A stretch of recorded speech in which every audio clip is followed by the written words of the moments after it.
Yes, guys. Welcome back to another stream. We got the player ratings, and as you can see, Hugh is back on the channel. Jordan had a good night out by the sounds of it last night, and he only woke up like literally, I don't know, man. It must have been like an hour ago. So I got Hugh in to save the day. Yes, Hugh. How you doing, bro? I'm good, man. I had a good night out myself, but luckily I'm awake. I'm just about awake. You know what's mad, right? Is I'm always the one, yeah. And people in the chat say, "Oh, LB loves to drink." You know what I mean? He loves the Guinness. He loves all this. I was good last night. I had about 2 or 3 rums, and that was it. I was chilling. You two was out on the sesh.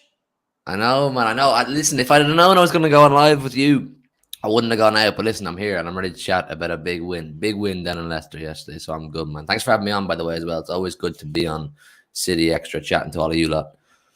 Yeah, it's good to have you on, bro. It's the player ratings, guys, and obviously I want your opinions in the chat. So make sure you're firing in your opinions about the channel. Well, you can do that if you want. If you want to give your opinions about the channel, feel free.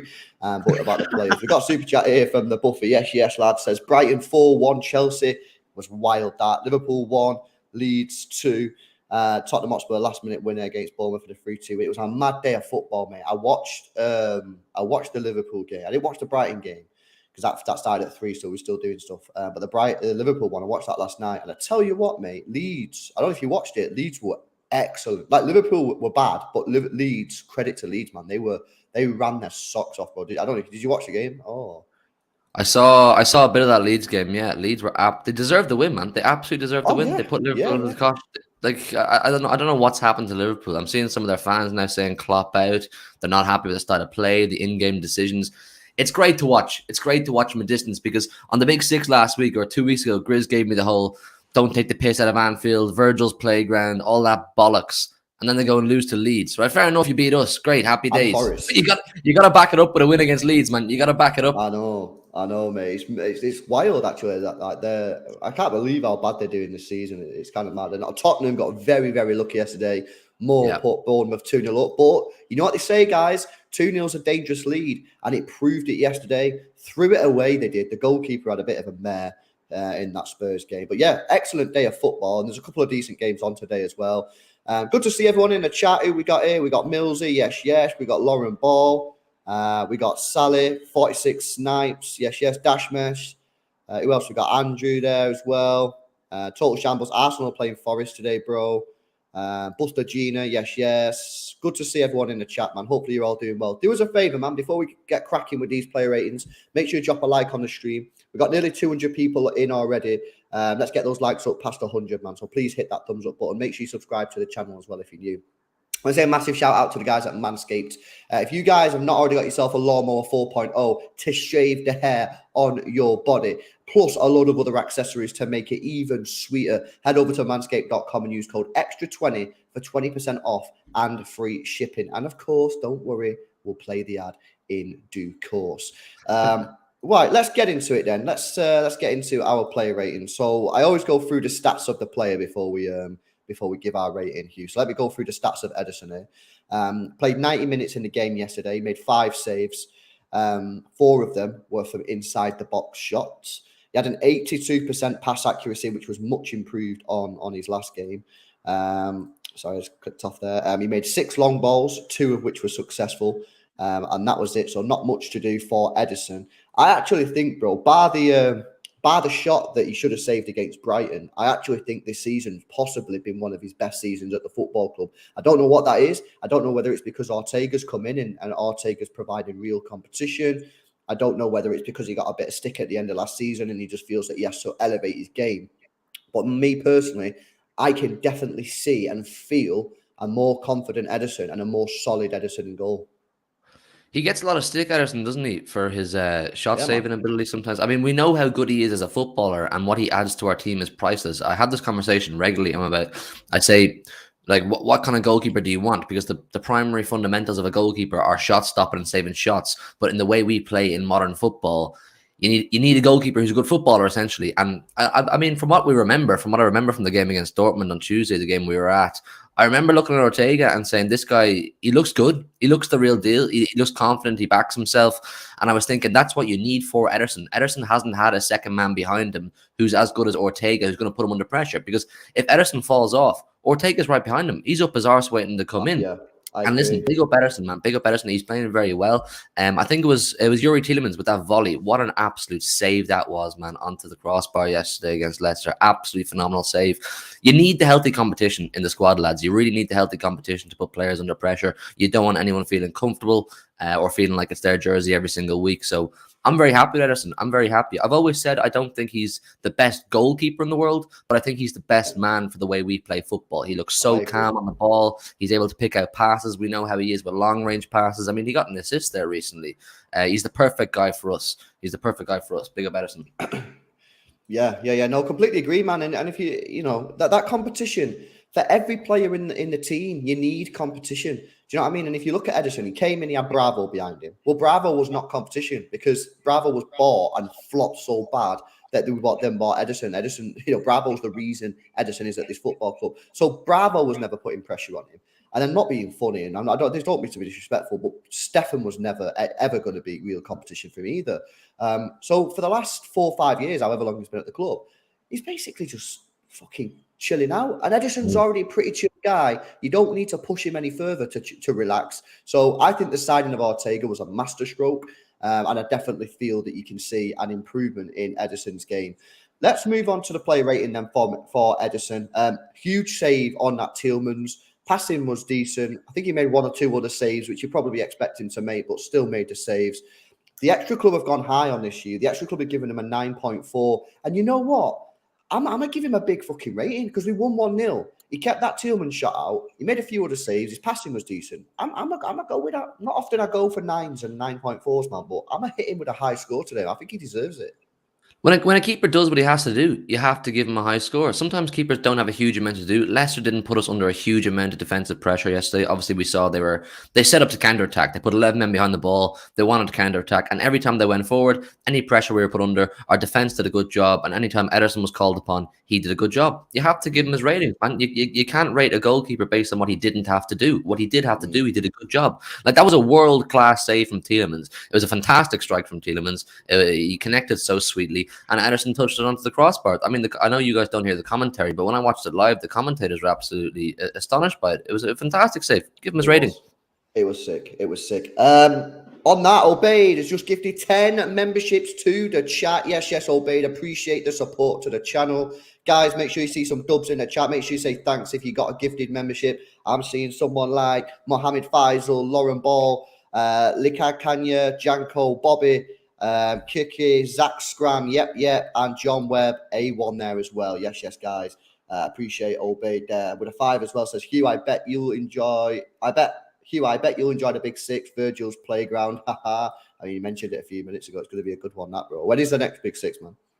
Big Six is it's tomorrow. Listen, it's a long night. It's a long night for Matisse and Grizz tomorrow. You saw Chelsea got peppered by Brighton. Potter went back to Hogwarts and got battered. Yeah, long day for Chelsea and long day for Grizz, especially after, like, if you guys watched the Big Six, you'd have seen the cooking he gave me. Apparently, I was disrespectful to Anfield. Listen, Anfield isn't what he thinks it is right now, is it? It's over, mate. Right, let's move on then to our defensive line. Let's go to John Stones. Let's go through his stats then. So he played 90 minutes yesterday, made 1 clearance and 2 tackles. Out of the 2 ground duels, he won them both. Didn't win any of his 2 aerial duels. Lost possession 6 times, had a 93% pass accuracy, only misplacing, 6 passes in the whole game. And that's it for John Stones' stats. I'll tell you this, I think I might have said it in the stream yesterday, I don't know. In my opinion, I think John Stones right now is possibly one of our best centre-backs on form, but Akanji's playing well, Laporte's playing well, so actually I'm not going to say that. I'm going to withdraw that statement. But effectively, I think John Stones is playing class right now. Come back from his injury, he's carried on from where he left off. He's playing in a position that's not really his position, but he looks completely comfortable there. He stepped into midfield yesterday as well, playing that CDM role, and again, just looked completely comfortable. Looked like he's playing CDM for the last 10 years. I think he's one of the smartest footballers in the league in terms of football brain. On the ball is class. And if it wasn't for his injuries, I think he'd probably go down as one of the best centre-backs of all time. But I just think, unfortunately, because of his injuries, he doesn't play enough football matches. But another cracking game from him yesterday, in my opinion. Stone's absolutely excellent. He's absolutely excellent. And I think even though sometimes maybe his stats aren't fantastic, it's what he brings to the team. Pep trusts him. The players trust him. He's such a naturally gifted footballer. I mean, it's the presence he brings to the squad. And that's why you can see him play such an array of positions. I mean, look how far forward he was at times yesterday. For those who watched the game, you'd have seen John Stones on the edge of Leicester's box at times, getting involved in attacks. He's a really smart footballer, a really accomplished footballer, and we're just lucky to have him, man. We're just lucky to have him, and the fact that he's come back from his injury and hit the form he has so soon, it's exceptional too. He's a really professional footballer, and we're lucky to have him, really, John Stones. Yeah. No, completely agree, man. Player rating, what would you give him out of 10 here? In terms of yesterday's game, because I feel yesterday was one of those games that maybe 12 months ago, 18 months ago, we would have drawn or we would have lost. I think there would have been some sort of an error and we would have gone, oh, that's an absolute disaster. But it's the competence and the confidence, I suppose, that John Stones brings to our team. I was really happy with him yesterday. I thought without him on the pitch, it could have been a lot worse. I'll probably go for an 8.5 for John Stones. I don't know how harsh you guys are on City Extra with your ratings, but on my channel, I'm pretty harsh. The Extra Club are generous, but I'm pretty harsh. The Extra Club are giving him a 7.7, which I think is actually a bit low, to be honest with you. I'd probably give him an 8. I'd go for 8, mate. I'd go for 8, mate. I thought he was a calming presence. You could trust him. He didn't look under pressure. He made no big mistakes. He didn't look phased. I'd go for an 8, me personally. Yeah, bro. Look at this heat map as well. This is John Stones' heat map. Yeah, this is their goal.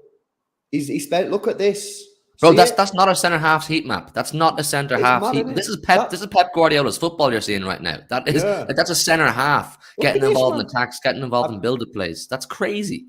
It's absolutely wild, man. It's absolutely insane. The heat map there from John Stones is quite frankly just completely ridiculous. Right, okay, let's move on then from John Stones. Another good performance from him yesterday, and let's move on to Akanji. Actually, let me get them up here.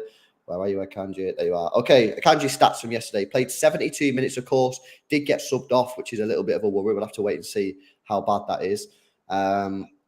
Made 3 ground duels, won 2 of them. Made 3 aerial duels and won 1 of them. Lost possession twice and had a 99% pass accuracy, guys. Misplacing only 1 out of his 97 passes in the whole game, which is quite frankly phenomenal.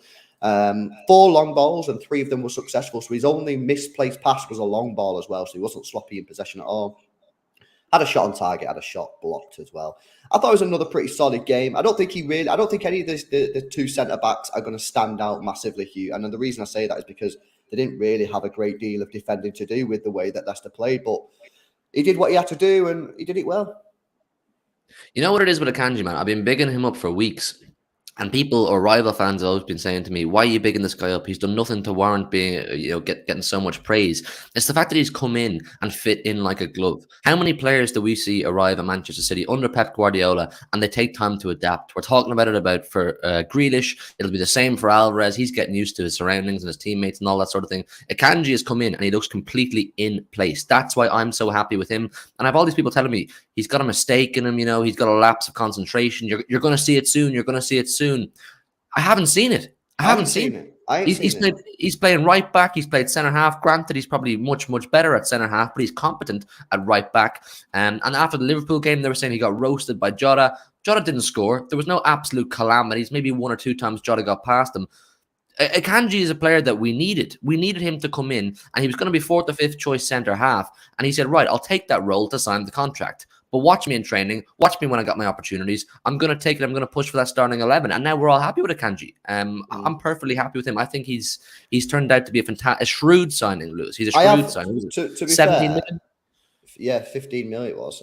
For me, to be fair, I have been waiting for that mistake because I still can't believe we signed him for 15 million quid. So I have been sat there waiting for a mistake. I'm waiting for the poor part of his game. But up until now, I've still not seen any part of his game to me that looks obviously weak. Like, you know, with Sergio Gomez, you can quite clearly see that defensively he ain't switched on. You know what I mean? He's raw though. The thing with Gomez is he's raw. He plays right wing for Spain under 21s. He's a player that we need to give time. Same with Alvarez. You need to let them bed in and get used to their football. Akanji's 27 years old. He's an accomplished footballer. And you have all these rival clubs saying, or all these other fans, their own clubs saying, where are we meant to get top-class centre-halves? Where are we meant to get top-class players? The price of the market these days is crazy. So how are we pulling in players for 15 million who are fitting into a championship-winning team, a Premier League-winning team, and looking in place? Yeah. It doesn't make sense to me. No, but and because of the price we paid, bro, that's what I'm saying. I'm waiting for him to make like some mad mistake or for him to just do something completely stupid. And then I can be like, that's why he cost 15 million. But I'm not seeing that. At the moment, he looks like a 60, 70 million pound centre-back.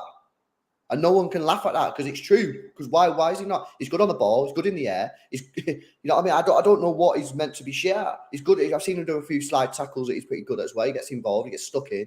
I mean, he had a bit of a difficult time at Brighton, but I put that down to him playing at right back or right side of a three. I think when he plays in the middle, he's perfectly fine. So I just think the guy's absolutely slamming it right now, bro. I'm buzzing with his performances. I can't believe the price that we got him, and it's just quite frankly ridiculous. Let's move on to a rating then for Akanji, bro. The Xtra Club give him a 7.2. And to be honest, I kind of get where they're coming from because there wasn't really too much that he had to do yesterday because of the way that Leicester played, which was poor, to be honest. So you know what? I ain't going to disagree. I'll probably go with a 7.2. It's difficult to give a defender a high rating when they didn't really have to do much defending. So, well, what are you saying? Have you go for something else or?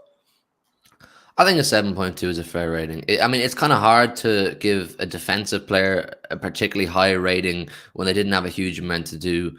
John Stones was different because John Stones played a variety of positions and he was getting, further forward, and we saw that in his heat map. But Akanji, listen, what he had to do, he did. We kept a clean sheet. He looked comfortable. He looked competent. I think a 7.2 from the Xtra Club is a perfectly fair rating.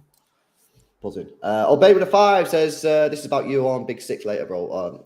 Later on in the week. It says, destroy them, bro. He'll try and stay up for it. Yes, Obeyed. And then, as well, on top of that, Obeyed then gifted 10 memberships to the chat again. So, yes, Obeyed. Appreciate the support, man.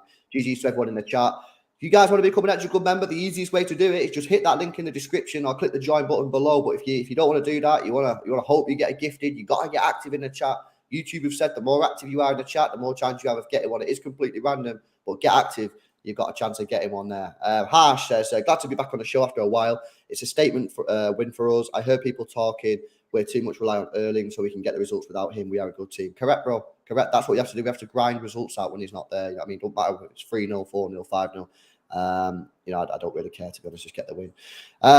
We're going to move on to Laporte, and I'm really excited to speak about Laporte, actually, because I think he's been absolutely fantastic the last sort of 6 months or whatever, even obviously eliminate his injury period, but I think he's been brilliant. Before we do, shout out Manscaped.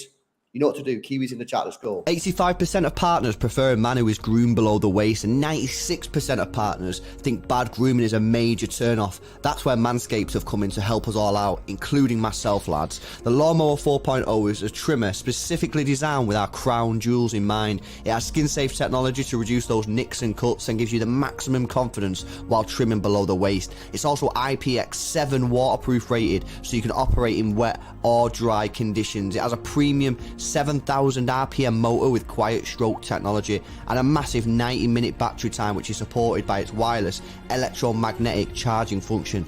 With the Performance Package 4.0, you'll get the Crop Reviver with witch hazel and powerful odor defense. This keeps your balls protected after a good shave. Crop Preserver with its soothing aloe vera and advanced quick absorbing cream, keeping your balls feeling fresh and hydrated. and the Weed Whacker to trim ear and nose hair. The Performance Package 4.0 has everything you need to keep you the most groomed man in the room. Use our code XTRA20, XTRA20 at checkout, and you'll save yourself 20% off your order and receive free international shipping.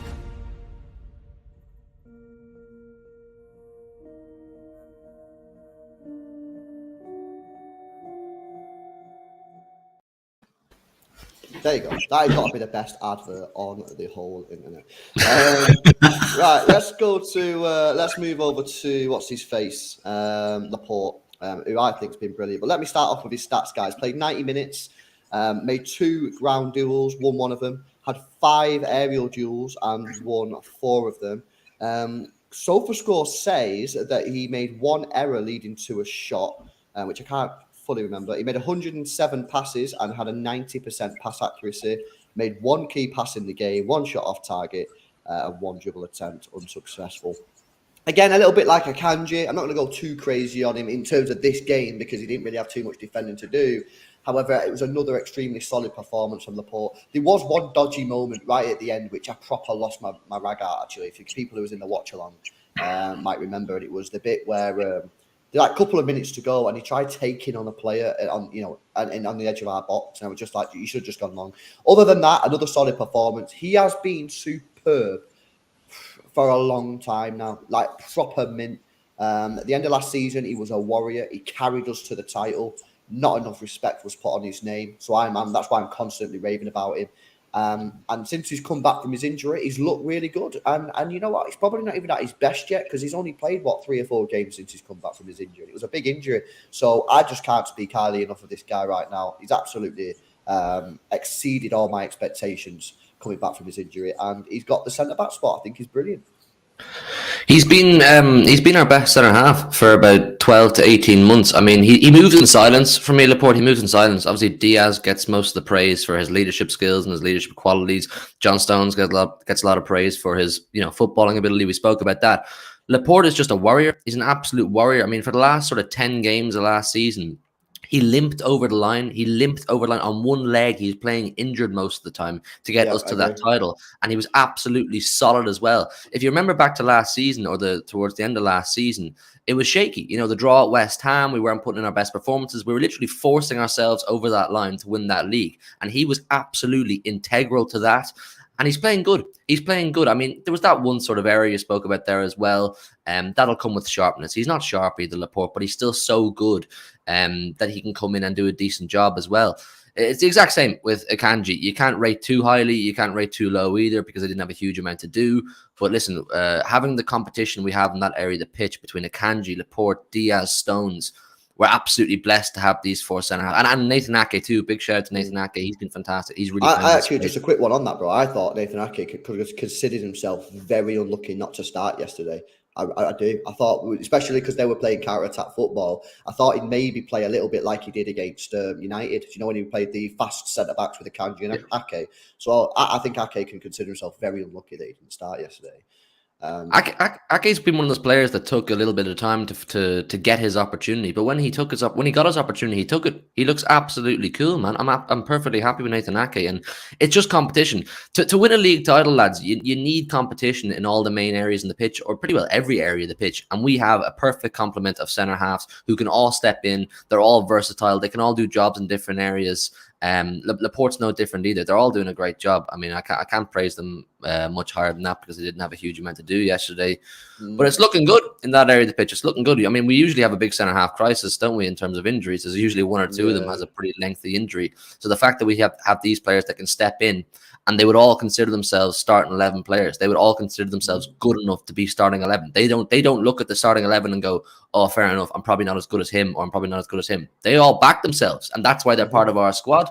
It's a good position. And Pep Guardiola will rotate the centre-backs depending on the opposition, as you saw, as he did against United. When it comes to a player rating them from Laporte, I kind of find it difficult on this one because Akanji got a 7.2 but didn't play the full game. Laporte played the full game and was solid, but that was a dumb mistake that he made at the end, and could consider ourselves quite lucky that it wasn't worse than what it was. The Xtra Club had given him a 7.4. I'm just going to give him exactly the same as Akanji. I'm going to sit on the fence. He played longer than Akanji, had to deal with that onslaught towards the end, but did make a mistake, which could have been quite bad. I don't really want to split them. I think they both had good games overall, so I'm going to give him a 7.2. But the Xtra Club are giving a 7.4, slightly higher than Akanji. Where are you at?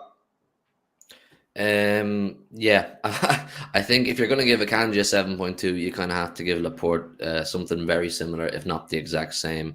I mean, yeah, that one sort of mistake at the end could have been very costly, but it wasn't. I mean, hindsight's a beautiful thing. I'm going to do the same as you. I'm going to sit in the fence, and I'll say a 7.2 for Fence Laporte. is the best place, bro. Fence is always the best place to go. Safe and sound.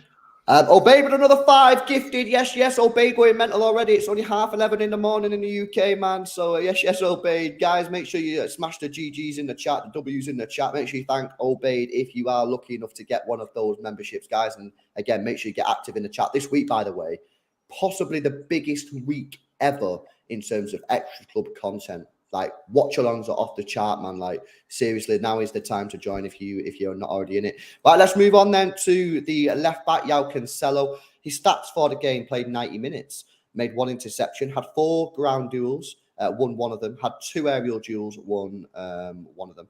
Had 99 touches of the ball, didn't quite make it to 100. Had 78 passes in the game with a 90% pass accuracy and made 1 key pass. 6 crosses, 1 successful and 1 long ball, non-successful. 3 dribble attempts, 1 successful, 1 shot off target and 1 shot blocked. To be honest, the stats there don't do much justice. They don't stand out. However, I thought he had a pretty decent game. I don't think it was a great game. I don't think it was a poor game. I just think it was a bit of a standard, run of the mill performance.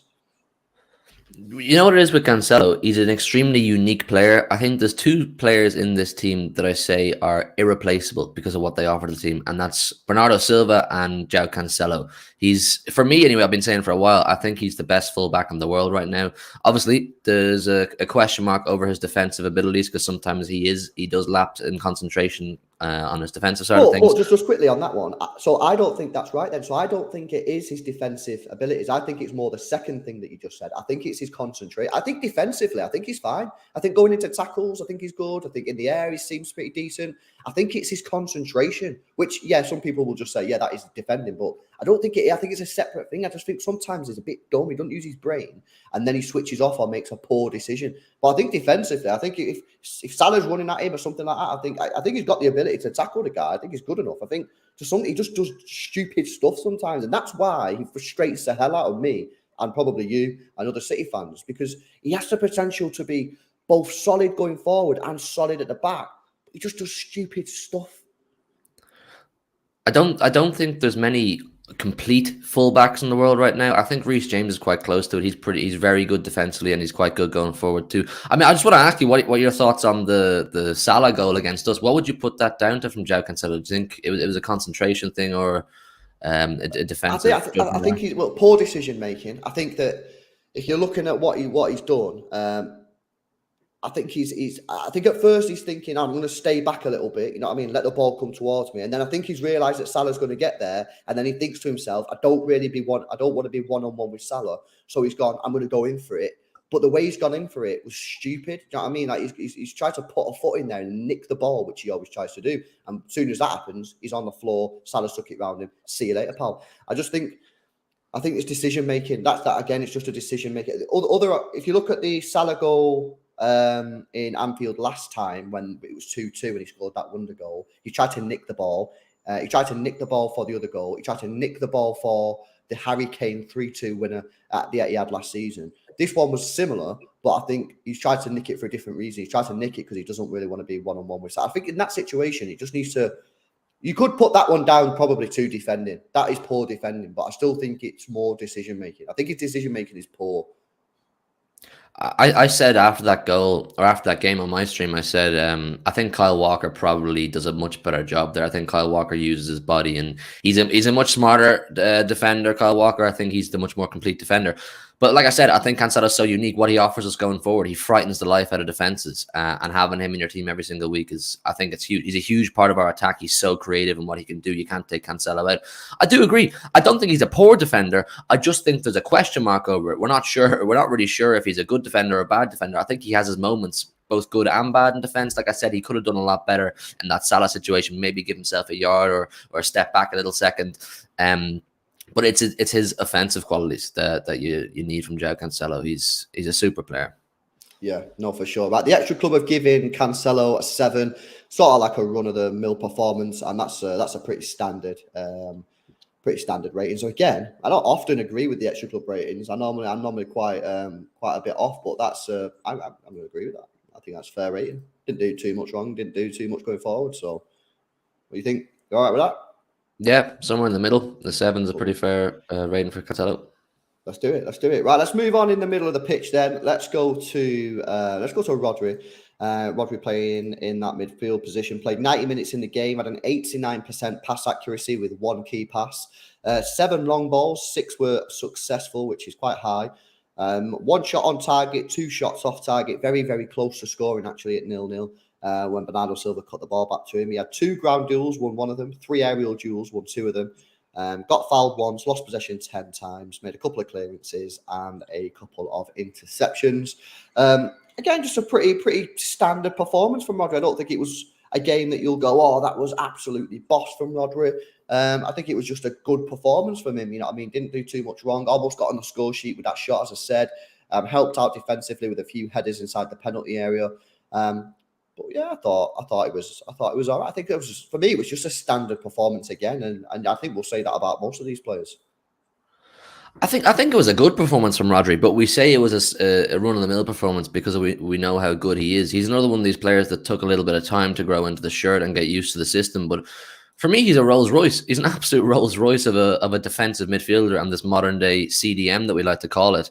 Defensively, he's perfectly sound, and what he offers that's unique is he's a goal threat. I mean, defenders are afraid of him. I mean, he won a couple of headers in the opposition's box. He was unlucky not to get a goal yesterday with his head as well. And he was clearing their corners as well with his head. And then we know he can get a pot shot off too. We've seen it so many times. So, yeah, for Rodri, it was just him doing him. It was Rodri being Rodri. Good performance. Mm-hmm. Yeah. Xtra Club gave him a 7.8.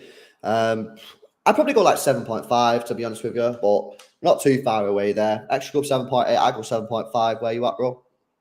Yeah, I'd say 7.5, 7.6. Perfect performance. All good. Chilling. Right, next up on the list then, 4 player ratings.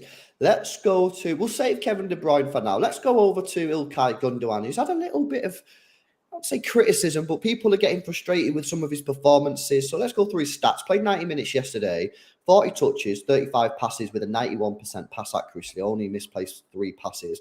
Made 2 key passes in the game, 1 long ball unsuccessful and 1 shot on target. Won 1 out of his 2 ground duels and made an interception as well. I don't really remember Ilkay Gundogan doing too much yesterday. I feel just like he was a grey man, and he was just, I don't know. Am I completely missing anything yesterday? For me, him and Bernardo, I know we'll get on to Bernardo, but the two of them, I don't particularly remember in the game. I mean, it was one of those frustrating games, was it, where you needed that moment of magic, and we'll get on to De Bruyne too, his free kick and that. But if for Gundogan, I don't particularly remember him doing anything good, anything bad. Is that a sign of a good performance? Is that a sign of a bad performance? I'll probably put it down as a good performance because we won the game. You might be talking about it differently. If we'd lost the game, you would have looked for more impact. But you know what? Hindsight, like I said, it's a beautiful thing. I don't know why he's getting criticism. I don't think he's putting in poor performances. I just don't think he's having the impact that maybe we would like at times. But in terms of yesterday, you can't really complain, can you? Yeah, but I probably agree. The Xtra Club give him a 6.8. Honestly, I don't really know what to go with, so I'm just going to not give a rating or just go with that because I genuinely can't really remember anything that he did. Like, not saying that in a bad way. I mean, the stats prove it. He had 37 touches in the whole game. He played 90 minutes for a midfielder. He hardly got on the ball, didn't really do anything. So yeah, I mean, I will just go with that, man. Yeah, we'll just go with that. We're gonna have to do the man. We're gonna have to do the man. Kevin De Bruyne. Let's go through this. In fact, for this one, I'm gonna share the screen again for this one because I want people to see the stats. In fact, we want Hugh on there as well. Where are you, Hugh? There you go. That's the wrong one. Right, there we go. Stats then for Kevin De Bruyne yesterday. Played 90 minutes, got 1 goal, 85 touches with an 86% pass accuracy off of 59 passes. Look at this, guys. 4 key passes in the game. 11 crosses, 4 successful. 13 long balls, 9 successful. 2 shots on target, 1 shot off target, 2 shots blocked. Didn't win any of his ground duels, but did win his only aerial duel. And of course, the big one there, he did get the goal. That's his heat map there for anyone that wanted to see that. Interesting, this one from Kevin De Bruyne, because in the first half, I think he struggled to make anything happen. And I don't think that was due to him. I just think that was due to the way that Leicester were defending so deep. There was very, very little space. And he was frustrating me a little bit because he turned into cross-chester Kev, you know what I mean, where he just goes to the right-hand side and just starts crossing balls in, which may work again when Haaland's in the box. It ain't going to work when Gundogan and Alvarez were there. And I remember, I think it might have been a Buffy, if you're still here, was it you yesterday at half-time? You said Kevin De Bruyne needs to come off. And what did we say to you? We said you can never take Kevin De Bruyne off at 0-0 or when you're losing, because he can pull stuff out the bag just like that. And the free kick was one of the best free kicks I've ever seen. There's a big debate going on Twitter last night about which is the best free kick you've seen in a City shirt. You've got that one, you've got the Elano versus Newcastle, you've got Carlos Tevez versus Stoke, and you've got Tarnat versus Blackburn. So yeah, I mean, what did you think about Kevin De Bruyne's performance yesterday? What did you think about the free kick, and where do you think it ranks amongst them 4 free kicks, bro? In terms of the free kicks, I think it's well up there. I think it's definitely well up there. Like they said it on commentary yesterday, 2 keepers in that goal doesn't save that. It's so perfectly placed. Absolutely nobody stops that. And that's just the thing with Kevin De Bruyne. I mean, he can be frustrating at times. I know we love him dearly, but he can be frustrating if you're being objective here, because sometimes he is just spamming cross, or he is trying the Hollywood ball too much, and you're saying, just do the basics, Kevin, do the basics of football, as Fabian Delph says. But listen, he is one of those players that you just can't take off. And that free kick yesterday, it's a league-winning free kick. And when I say that, I mean in the sense that we'll look back on that free kick and go, that is what a big player does. Right now, he's the best midfielder in world football for me because of what he offers. He offers those big moments. I mean, it's another, like I said, it's one of those games that last year is probably a 0-0, maybe even a 1-0 Leicester. And you're just looking for that one moment of magic. You're looking for your one big player to step up. And without Erling Haaland, who we usually expect the moment of magic from, who's it going to be? The big players step up in those big moments. And Kevin De Bruyne, he took his opportunity. He had a free kick. He stuck at top bins. That's just the kind of player Kevin De Bruyne is. He's a big personality. You know what? It was absolutely phenomenal to have him yesterday. We really needed that moment as well, because it didn't look like it was coming anywhere else, did it? Yeah, no, for sure. Xtra Club have given him a 9.1, which interestingly means that he's not their man of the match. Ederson is their man of the match, which, you know, some people, I think the goalkeeper union, if there's any goalkeepers in the chat, will probably might agree with that, because Ederson did make some huge saves, especially the one off Tillmans, and they'll say, well, the save off Tillmans was just as important as the free kick from Kevin De Bruyne. But I think most people do favour the attacker, they favour the goals, and therefore will probably favour Kevin De Bruyne as man of the match. But they've given him a 9.1. I don't know who's your. I mean, if we have to toss it up, then who's your man of the match? Because it has to be Kevin De Bruyne or Ederson, right? Because they were the 2 most important people on the pitch for City yesterday. I think with Ederson, people are just really happy to see him making big saves, because, like I said, there was that question mark over his basics of shot stopping, and then when he does it, you're like, yes, man of the match, love that guy, fantastic. But like I said, we needed a moment of magic to win that game. Ederson can stop all the shots he wants, but if we don't score that goal, we don't pick up the 3 points, and we don't look back on it if we win the league title and say, that was absolutely huge. De Bruyne sometimes gets man of the match, probably based on his name. There's been a couple of games in recent weeks where De Bruyne gets the man of the match award and maybe wasn't actually deserved. But in terms of yesterday, like I said, you need your big player to step up. He's the guy. Everyone's looking at him on the pitch yesterday. No Haaland. He needs to step up, and he did. So for me, it's Kevin De Bruyne, and I'd give him a 9.5 personally. Right, cool. I think I would favour Kevin De Bruyne as man of the match again, because he's won us the game. Ederson stops us from losing the game, which is important, but winning the game is more important because you got to get 3 points. So I would favour Kevin De Bruyne. So yeah, I'd agree. I'd go for a 9.5. And interestingly, I'm going to give my vote for the best free kick Someone put Sane versus Schalke, which was a great shout. I was there that day. That was a great away day. I'm gonna go. I don't know, man. It was a peach though, yesterday. The thing is with the Tevez one, the Tevez free kick, the swerve, the curl, whatever you call it, was insane. He got right round the wall. It was absolutely phenomenal. And he did power, so he got power and curl on it. But Kevin up and down, hit the post and in. But then Alano's was a rocket. Tarnack was just incredible. Man, it's difficult. Bro, help me out, man.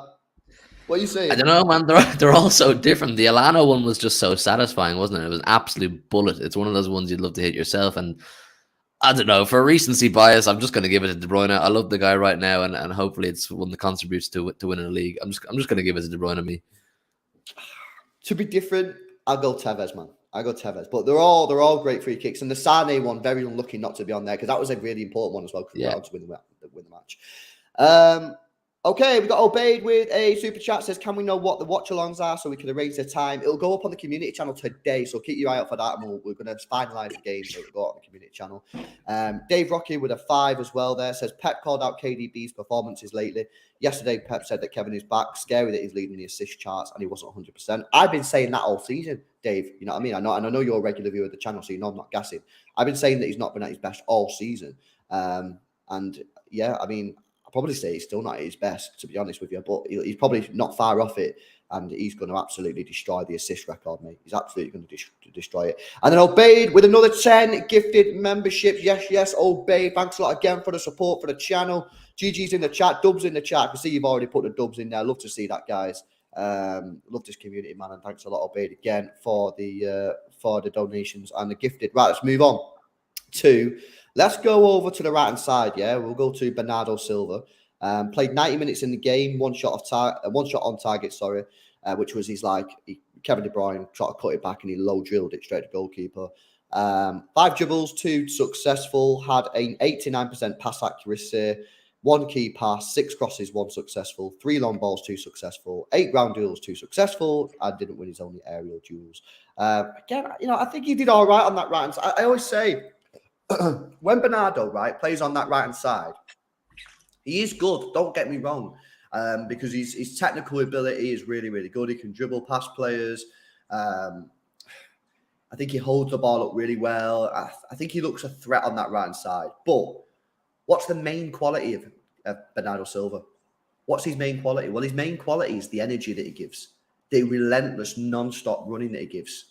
Well, you completely get rid of that on the right-hand side because he has to stay out wide. He doesn't move. Do you know what I mean? I guarantee, right, if you look at his running stats yesterday compared to when he plays in the mid, it'll be chalk and cheese. So I think you lose Bernardo's main attributes when he plays out on that right-hand side. I still think he's a good player. I'm not saying he's bad. I'm just saying I don't think you get the main attributes when he plays there. So I don't really want him playing on that right-hand side. Like I say that. I don't mind him playing there. I don't want you to think I don't like him on the right. I do like him on the right. But I just think you lose your main attribute, bro. I don't know. Am I chatting here? Well, help me out, bro. I think his hand was forced a little bit, Pep. He sort of had to play Bernardo on the right yesterday because, if we're being real, he didn't want to play Mahrez. I mean, the way he spoke about Mahrez after the game in Dortmund, he wasn't particularly happy. I don't know what the story is with Phil Foden. I've heard a few rumors as to why maybe he's not selecting Phil Foden. Phil Foden hasn't started, I think, our last 2 Premier League games, if I'm correct, or he didn't start another one recently too. But with Bernardo, you're right. You're absolutely right. If you remember correctly, I believe it was when Bernardo first arrived, wasn't he always playing on the right? Or was playing a lot more on the right? And then Pep, and he did really well. No, he got Player of the Year at Manchester City, basically playing on the right at that one point. But Pep realised that you're getting the most out of Bernardo Silva when you put him in the midfield. So I think yesterday I'd speak about Bernardo similarly to the way I spoke about Gundogan. I don't particularly remember a huge amount of him. It was probably very frustrating for Bernardo Silva yesterday because he's one of those players that thrives on a lot of space. And when Leicester are playing the kind of football they did yesterday, there wasn't any space. There's no space for Bernardo Silva. He got on the back post a few times. Some misplaced passes didn't reach him. So he probably prefers playing in that midfield role. But he was just given the job yesterday on the right-hand side, wasn't he? It was a frustrating one probably for him. But you know what? We got the win. Yeah, no, for sure. He got an Xtra Club rating of a 7.3, which is interesting. He probably did a little bit more than Gundogan, and Gundogan got a 6.8. So I'd probably go with that, I think that's a fair rating because, again, didn't really get involved too much, but he did definitely get more involved more than Gundogan. And Gundogan got a 6.8. He got a 7.3. I think that's probably about right. I agree with that. While we're talking on Bernardo Silva, I read some things. I don't know if you've seen them that apparently we're trying to get him on a new contract. Do you think we'll have any luck with that? Yeah. And the reason I think we might have some luck with it is because I think the only team that he really wants to go to is probably Barcelona, because you don't want to go Germany, you don't want to go Portugal, because what's the point? You know what I mean? Spain, I don't think there's room for him at Real Madrid, and Barcelona's probably the only one that can get him other than PSG. But does he really want to go PSG? I don't know. So basically, the question is, does he want to go Barcelona? And he might look at it and go, nah, you know what I mean? I know he wants to go back. He wants to move. You know what I mean? I don't know whether it's because he don't like Manchester or he wants to just go back to Spain. You know what I mean? Where it's, you know, it's more his culture. Obviously, he's Portuguese, Spanish, more culture like that. But the facts are, you can only go where there's a bid, and he's only going to go. He's not going to go Qatar. He's not going to go China. You know what I mean? It's not just a case of I want out of City desperately. Anyone that bids for me, I'm going. It's a case of I want out, I want to leave, but I'm only going to go to a select number of football teams. And I don't see this club coming in. I don't see Barcelona. I've said all summer that I thought Bernardo would leave next summer. The more I think about it, the more deeper I'm like, I don't see him actually going, because I don't believe that, one, Barcelona have the funds. I don't believe that Barcelona are good enough for him to go there. And I just think he'll look at it and go, you know, how old is he now? 27, 28? Yeah, about that. I mean, he's probably just thinking to himself, what's the fucking point? I might as well just stay here for 5 more years, and then just fucking get off at the end when I'm 32, 33. What's the point in going Barcelona for the next 4 years? You don't win nothing. You're not going to win the Champions League. They've just gone down to the Europa League. They've just gone down to the Europa League. I mean, he's looking at that and he's saying, I'm way above that. I'm way, way above. He's one of the best players in the world right now. That's what I mean. And he's thinking, look, listen, maybe I don't like the weather in Manchester and I'd rather be in my natural habitat of the Mediterranean sun. But in terms of my career, which is usually a short thing, like your career comes and goes really, really fast. The project and the infrastructure of Manchester City Football Club, it's really hard to walk away from, especially when you're as integral to the squad as Bernardo Silva. Why would you walk away? They'll bump up his wages. I'm sure they'll bump up his wages because he's worth every single penny of it. So I'd hope they do. Why not? Why not sign another 4-year deal? Keep winning Premier Leagues. Bro, I think if Barcelona were a good team, I think he'd be off. I think he'd be gone. But I just think that he's 20. Just checked. He's 28. What is the point in going to Barcelona where you're not going to win La Liga, you're not going to win Champions League? Your best chance is a Copa del Rey or a Europa League. What's the point? 28, bro. You know, just stay here till you're 32 and then go. 4 more years, man. Do you know what I mean? What's the point? So I don't think he's going to go, bro. I've changed my mind. I've completely U-turned on it. I don't think he's going to leave. But we'll see, innit? City got to get that cash out for him.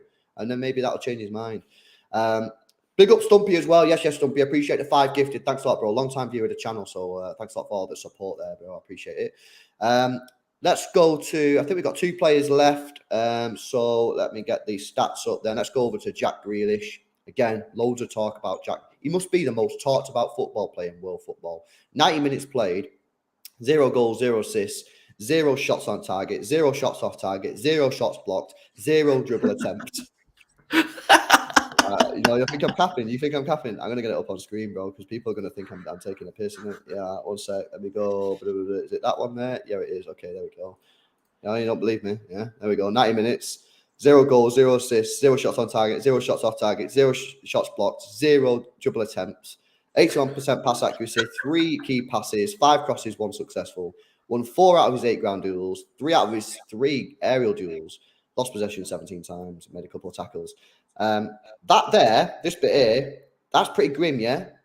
However, again, I think he had a pretty standard game. I think he did all right, bro. I don't know what people expected from Jack Grealish yesterday. What did you see how much defending Leicester were doing? What did you expect? He's not Messi. Listen, with Jack Grealish, I defend Jack Grealish to the core. I defend him every single week. I get shots fired left, right, and centre back Grealish. But with those stats, he makes it hard. But he isn't one of those players, Jack Grealish, that you judge based on stats. I'd never judge any player based on stats. You need to watch a lot of players to understand what role they play in our game. And the role he plays in our game is probably the most difficult and frustrating for an attacking player.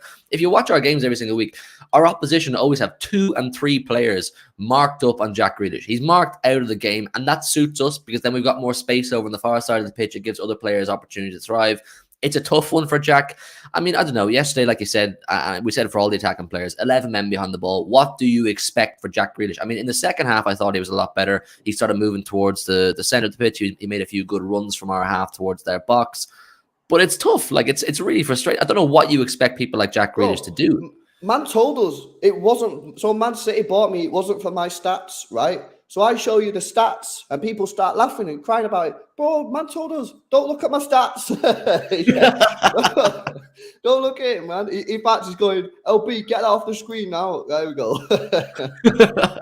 You know what? I just thought at the end of the day, right? What people need to understand is if Jack Grealish wasn't performing up to the standard that Pep Guardiola wanted him to, he wouldn't be playing, man. It's simple as that.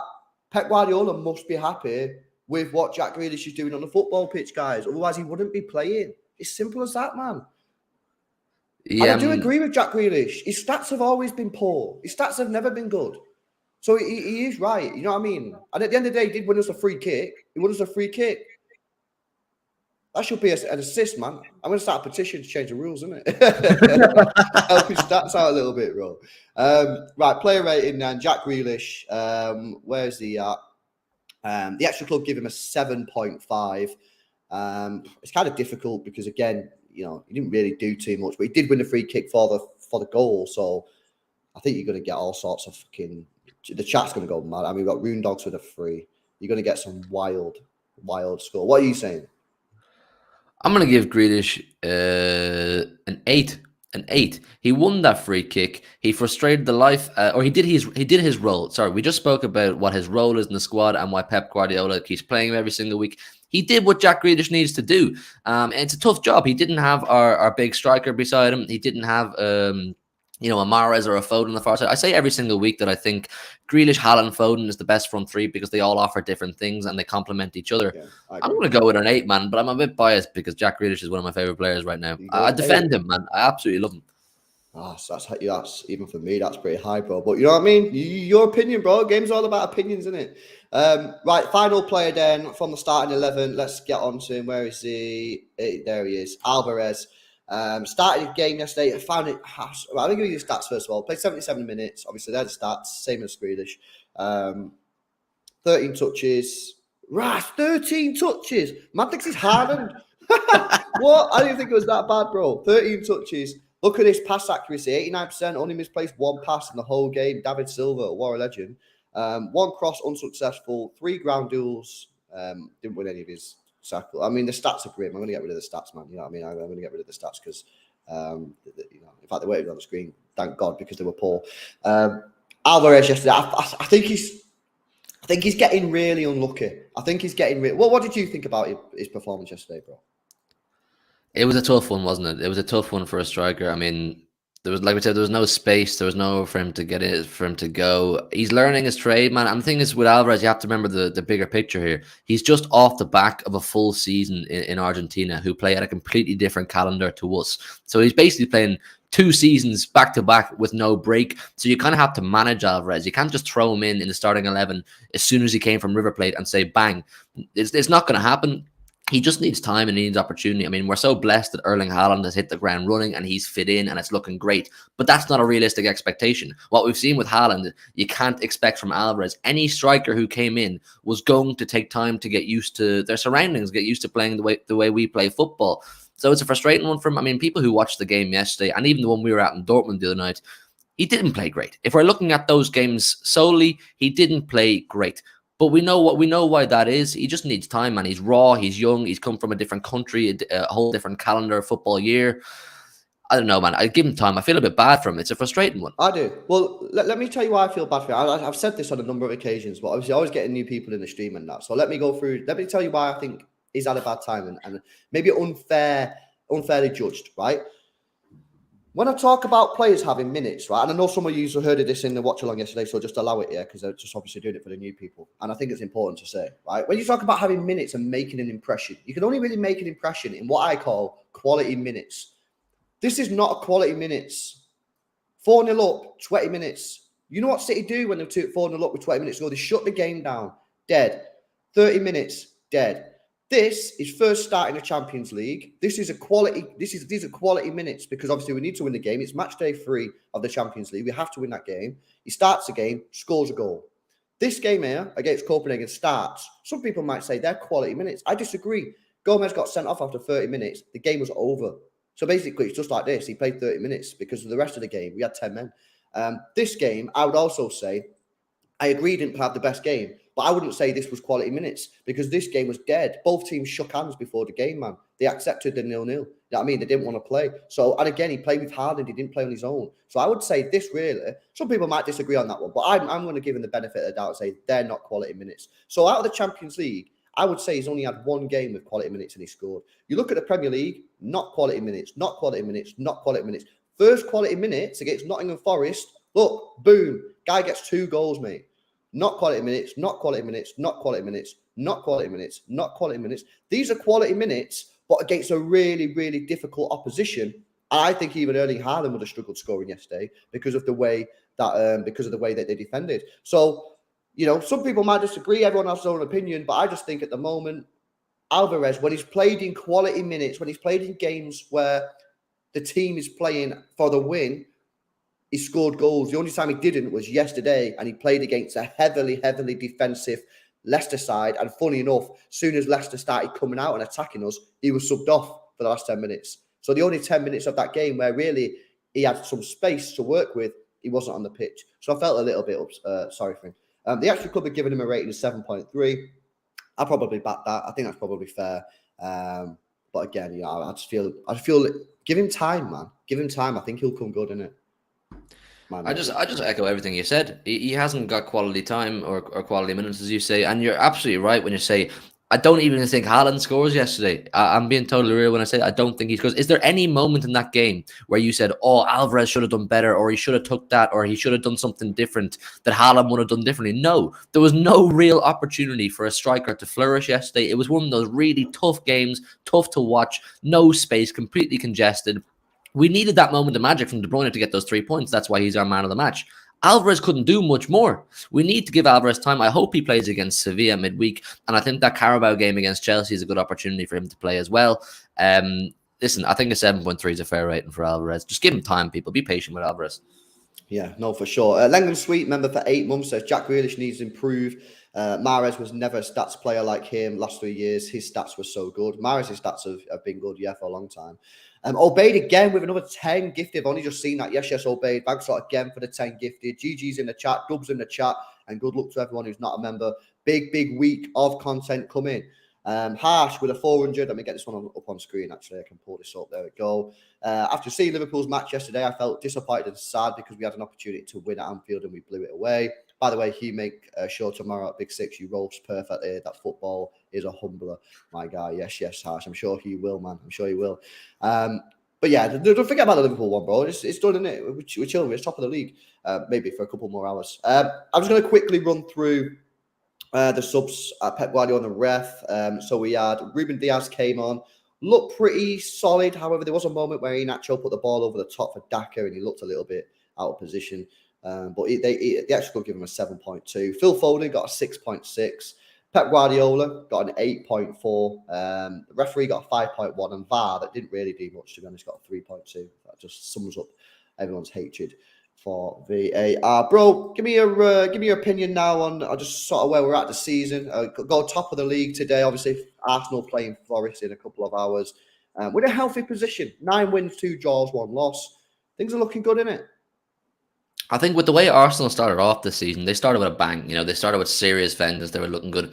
It was just up to us to keep on their tails, keep close to them, keep within touching distance so that we can carry that into the business end of the season. I mean, we're not playing the best football right now, for being totally real. We haven't played a great game for quite a while. We didn't play well against Brighton, Copenhagen, Dortmund, but we know why. There's reasons to those games.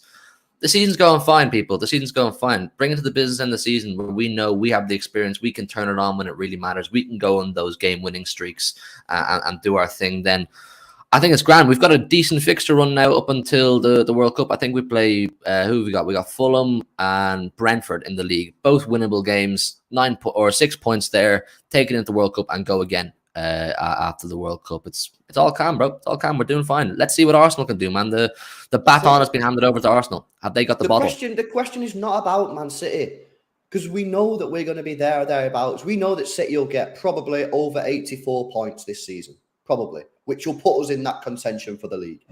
The question isn't about City. We know that City are going to get 84 points or more. The question is about Arsenal.